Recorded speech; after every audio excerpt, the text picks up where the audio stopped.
माता पार्वती और भगवान शिव भ्रमण पर निकले थे। इधर उधर घूमते हुए माँ पार्वती के लंबे बाल बहुत ही उलझ गए, जिस वजह से उन्हें बहुत परेशानी हो रही थी। क्या हुआ देवी पार्वती, तुम क्यों परेशान दिखाई दे रही हो? स्वामी, भ्रम करते हुए मैंने ध्यान ही नहीं दिया कि मेरे बाल बहुत ही उलझ गए हैं। कितने दिनों से मैंने अपने बाल धोए नहीं हैं। सोच रही हूँ वह सामने जो नदी है उसके तट पर जाकर अपने बाल को धो लूँ, ताकि मेरे बालों से मैल निकल जाए और वह स्वच्छ होकर सुलझ जाए। तो ठीक है, मैं तब तक इस विष के नीचे थोड़ा विश्राम कर लेता हूँ। तुम वहाँ नदी के तट पर अपने बालों को धो लो, उसके बाद ही हम आगे की यात्रा करके वापस कैलाश चलेंगे। ठीक है स्वामी, फिर मैं थोड़ी देर में आती हूँ।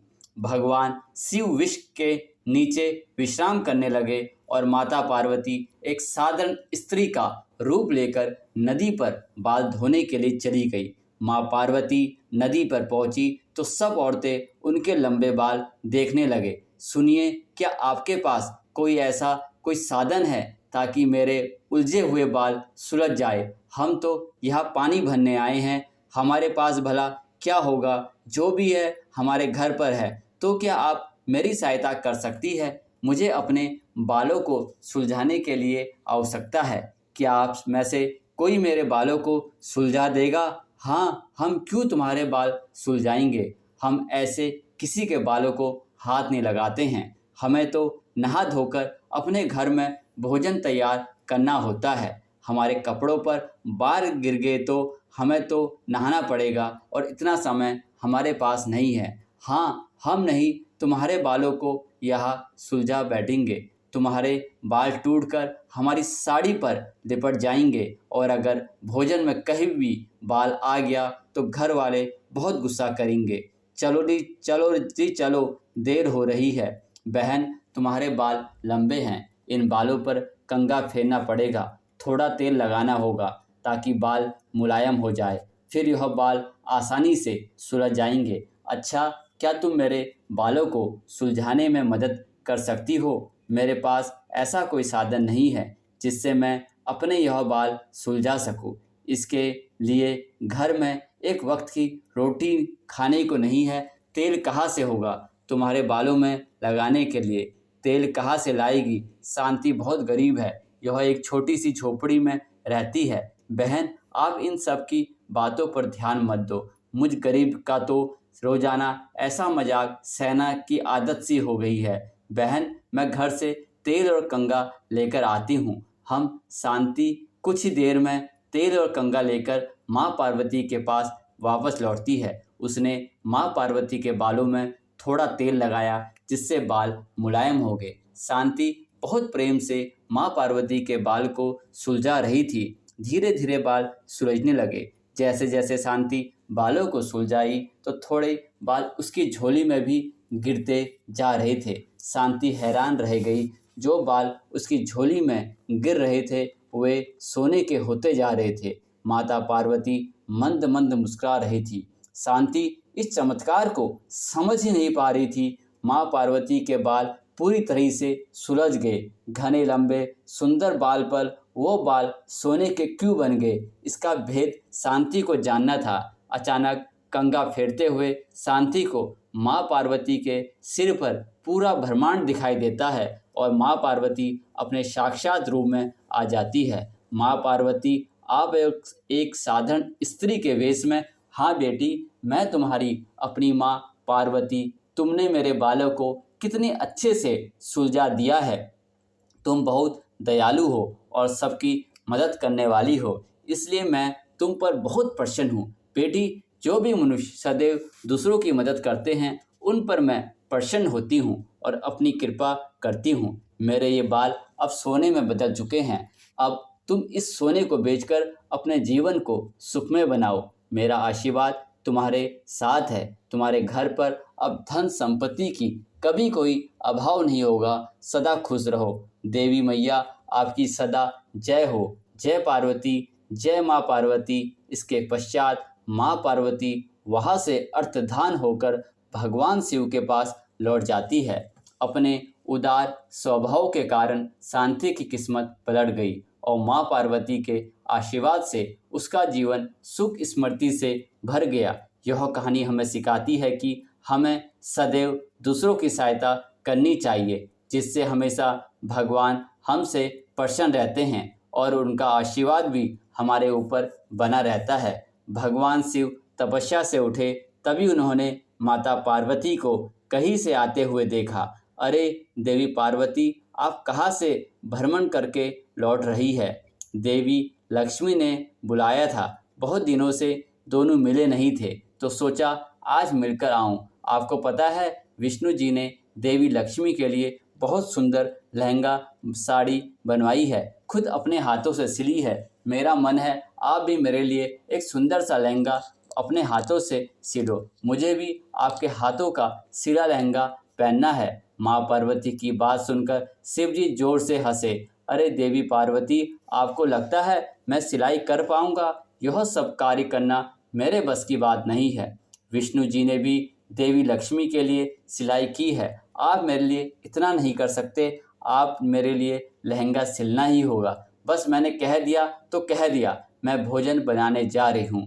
गणेश और कार्तिकेय लौटने वाले होंगे और आते ही खाने को कुछ मांगेंगे। और देवी पार्वती, यह कैसी जिद है? मैं भला एक लहंगा कैसे बना सकता हूँ? कैसी दुविधा में डाल दिया तुमने प्रभु। एक रास्ता है, इस दुविधा से बाहर आने का। क्या रास्ता है? जल्दी बताओ प्रभु। विष्णु जी ने सिलाई कहाँ से सीखी है यह आपको बता सकते हैं। बस आप भी वहीं से सीख लेना, उसके पश्चात आप सुंदर सा लहंगा सिल सकते हो।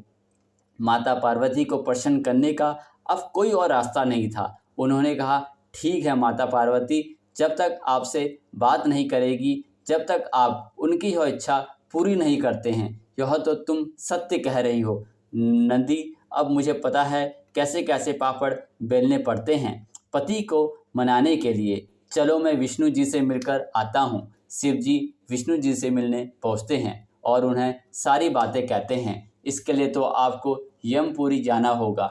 मैंने तो सिलाई यमपुरी के दर्जी मगध राम से सीखी थी। वो तो एक दिन किसी कार्यवश यमराज जी से मिलने गया था। काफ़ी समय से देवी लक्ष्मी मुझसे कोई भेंट देने के लिए कह रही थी। बस वहाँ मुझे मगध राम मिला। यमराज जी ने बताया कि मगध राम यमलोक का बहुत अच्छा दर्जी है और उसके कपड़े वही सिलता है।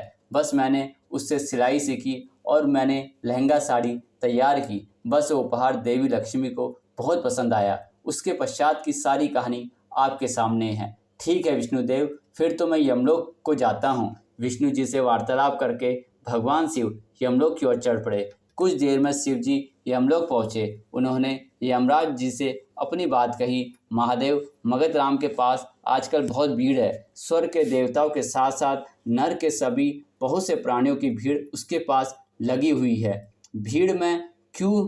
वह इसलिए महादेव, क्योंकि मगध राम का यमलोक में समय समाप्त हो चुका है। अब उसे धरती लोक पर नया जीवन प्राप्त होने वाला है। इस वजह से जो भी उसके ऑर्डर है वह पूरे कर रहा है। इस समय पूरे यमलोक में मगध राम के अलावा कोई दूसरा दर्जी भी नहीं है जो मगध राम की मदद कर सके। इसी वजह से मगध राम बहुत परेशान है। अच्छा तो यह बताओ, चलिए मैं आपको मगध राम से मिलवा देता हूँ। यमराज जी शिव जी को मगध राम के पास ले जाते हैं। एक सिलाई मशीन पर एक बुजुर्ग दर्जी कपड़े सिलने में व्यस्त था और उसके पास वस्त्र सिलवाने वालों की लंबी कतार थी। मगध राम, मेरी धोती तो अभी तक सिली ही नहीं है, कब दोगे? कितने दिन का कपड़ा तुम्हें दिया था? अंगद राम, मेरी धोती कब तक मिल जाएगी? मैं भी 4 चक्कर लगा चुका हूँ। अरे कुबेर जी, आप चक्कर लगा चुके हो? मैं तो रोजाना ही पूछ कर आता हूँ कि मेरे वस्त्र कब तक सिलोगे। चिंता मत करो, मिल जाएंगे। अकेला हूँ, सारे काम एक साथ नहीं कर सकता हूँ। पहले तुम्हारे साथ राम प्रकाश भी तो सिलाई करता था, वो नजर नहीं आ रहा है, उसका दूसरा जन्म हो गया है। चलो अच्छी बात है, अब कुछ समय में तुम्हें भी नया जन्म मिल जाएगा।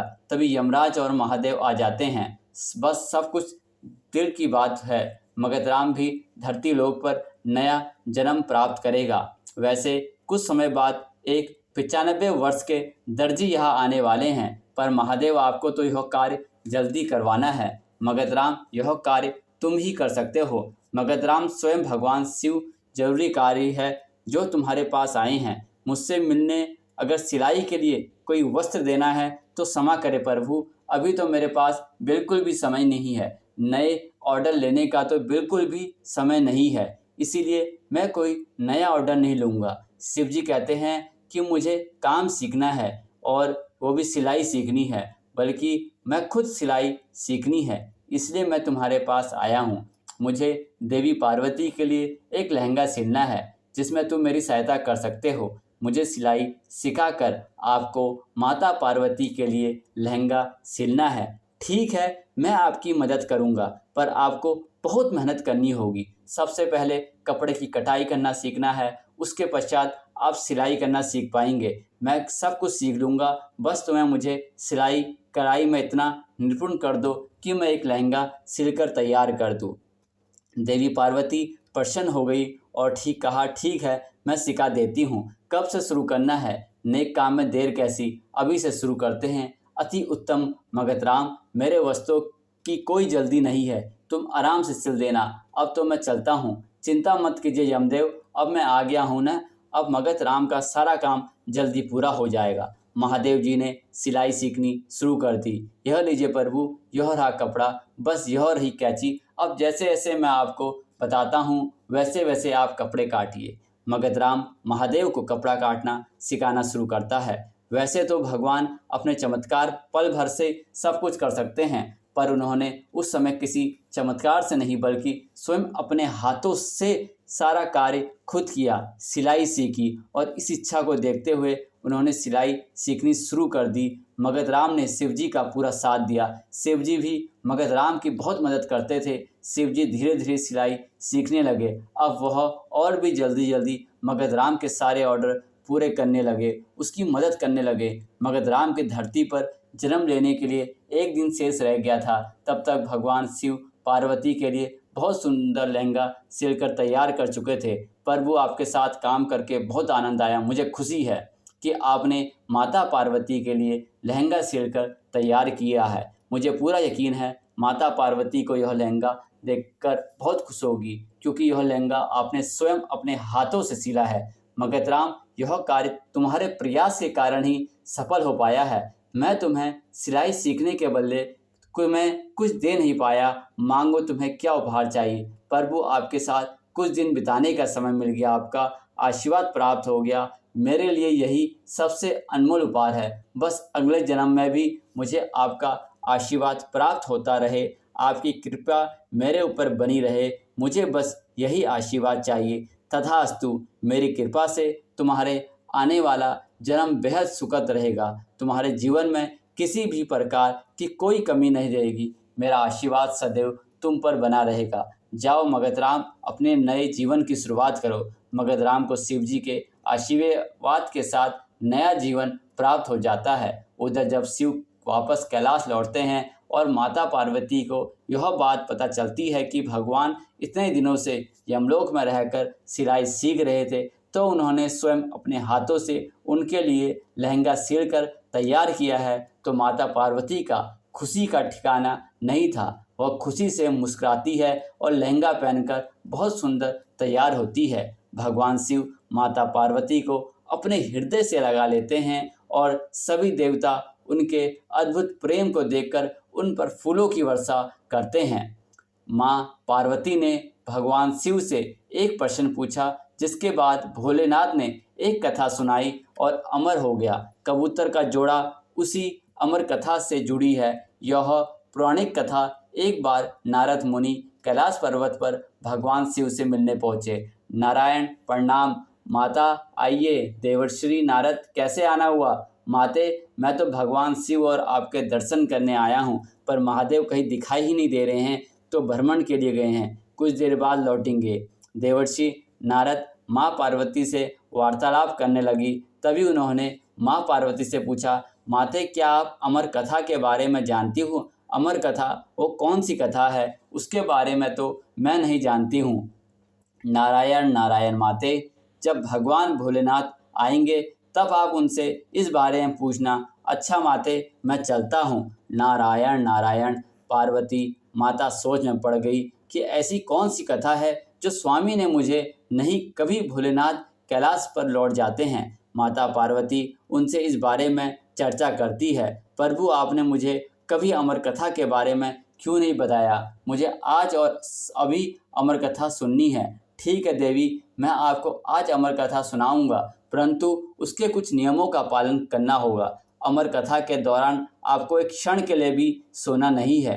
आप बीच बीच में हुकार भरती रहना, ताकि मुझे आभास रहे कि आप कथा सुन रही है, क्योंकि मेरे नेत्र भी उस क्षण बंद रहेंगे। ठीक है स्वामी, मैं ऐसा ही करूँगी। भगवान शंकर ने माता पार्वती से एकांत और गुप्त स्थान पर अमर कथा सुनने को कहा, जिससे कि अमर कथा कोई अन्य जीव न सुन पाए, क्योंकि जो कोई भी अमर कथा को सुन लेता है वह अमर हो जाता है। इसके पश्चात शिव देवी और पार्वती को अमर कथा कहने एक गुफा में ले गए।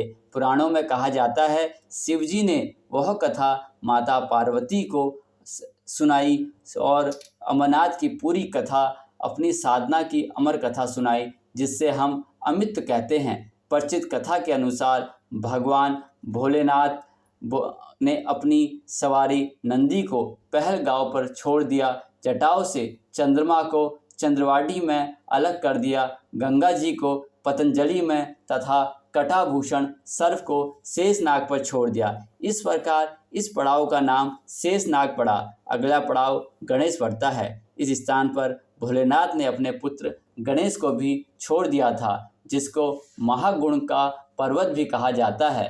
पिस्सू घाटी में पिस्सू नामक कीड़े को भी त्याग दिया था। इस प्रकार महादेवी ने जीवन दैनी पांचों तत्वों को भी अपने से अलग कर दिया। इसके बाद माँ पार्वती सहित उन्होंने गुप्त गुफा में प्रवेश किया और अमर कथा पार्वती को सुनाने लगे। शम शम पर कथा सुनते सुनते देवी पार्वती को नींद आ गई और वह सो गई, जिसका शिवजी को भी पता नहीं चला। भगवान शिव अमर होने की कथा सुनाते रहे। उस समय दो सफेद कबूतर शिवजी से कथा सुन रहे थे और बीच बीच में गू गू की आवाज़ निकाल रहे थे। शिवजी को लगा कि माता पार्वती कथा सुन रही है और बीच बीच में हुकार भर रही है। इस तरह दोनों कबूतरों ने अमर होने की पूरी कथा सुन ली थी।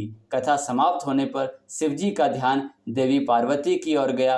वह सो रही थी। अरे देवी पार्वती तो गहरी निद्रा में है, तो फिर यह हुकार कौन भर रहा था? अचानक महादेव की दृष्टि अमर कथा को सुनते उन कबूतरों में पड़ी तो वो क्रोधित हो गए और उन्हें मारने के लिए आगे बढ़े। मेरे क्रोध तुम दोनों को नहीं बचा सकता, तुम्हें इसका दंड अवश्य मिलेगा। हे प्रभु, हमें क्षमा कीजिए, हमने अनजाने में ही भूल से और हमने आपसे अमर होने की कथा सुनी है। यदि आप हमें मार देंगे तो अमर होने की यह कथा छूटी हो जाएगी। इस पर भगवान शिव का क्रोध शांत हो गया। प्रभु, इन दोनों में इसका कोई दोष नहीं है। गहरी निद्रा में मैं सो गई थी। मैंने आपके आदेश का पालन नहीं किया, इसीलिए इन दोनों को क्षमा कर दीजिए। भगवान शिव जानते थे कि अनजाने पर ही सही कबूतरों ने अमर कथा को सुन लिया है, इसलिए वे दोनों अमर हो चुके हैं। इस पर महादेव ने कबूतरों को जीवित छोड़ दिया। भगवान शिव के आशीर्वाद से वह कबूतरों का जोड़ा अजर अमर हो गया। कहते हैं आज भी इन दोनों कबूतरों का दर्शन भक्तों को इस गुफा में प्राप्त होता है और तब से यह गुफा अमर